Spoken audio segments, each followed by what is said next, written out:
Welcome to the ADR informational video series. In this video, I will be offering a framework for thinking about accessible design and moving towards course design where accommodations may become unnecessary.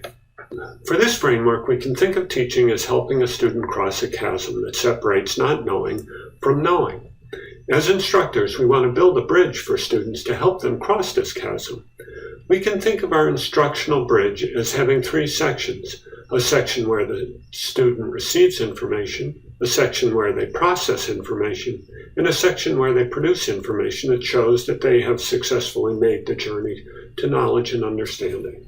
Certain impairments, however, can affect the options a student has to receive, process, and produce information. So we want to build into our courses as many pathways to receive, process, and produce information as would be consistent with achieving the stated learning objectives and outcomes. First, students receive information through the senses: seeing, hearing, smelling, touch, handling, and tasting.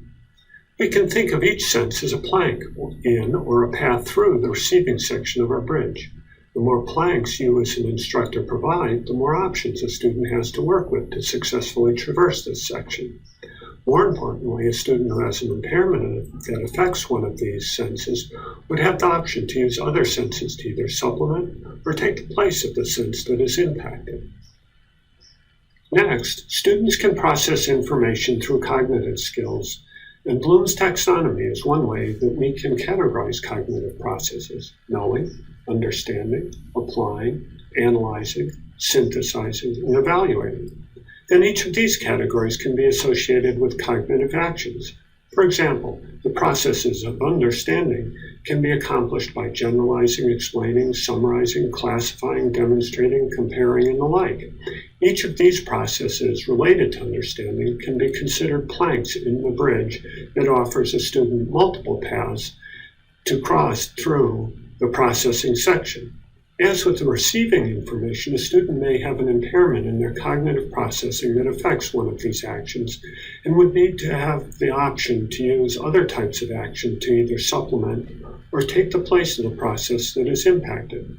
For example, if the class learning objective or outcome was to understand, a student may have a cognitive impairment that makes classifying difficult, but is able to summarize. In any case, we want to include as many options to process the information at the understanding level that aligns with the class learning objectives. The other processes in Bloom's taxonomy have similar lists of process actions. The final set of planks in the bridge relate to producing information. As instructors, we do not know if a student has received or processed information or indeed accomplished the learning objectives until they show us by producing something. Students can produce information in many ways. For example, writing, speaking, demonstrating, drawing, constructing, and acting. Again, a student may have an impairment that affects one of these avenues of production and would need to have the option to use other abilities to either supplement or take the place of the ability that is impacted. Otherwise, they may not be able to show, and you may not be able to know if they have received and processed information. Of course, there is great diversity of abilities and preferences in the areas of receiving, processing, and producing in any group of students. So having a diversity of options to accomplish these tasks and cross the bridge, you support success for all students. So, as an example, we can take a three-part lesson objective for beginning botany. Given pictures, which require seeing, of different fruits, the student will show they can compare different plant classifications by writing a description of three distinguishing characteristics between different groupings. Looking at the bridge, the student can only get to the other side if they can see, compare, and write. As instructors, we have given a very narrow path to success for all students.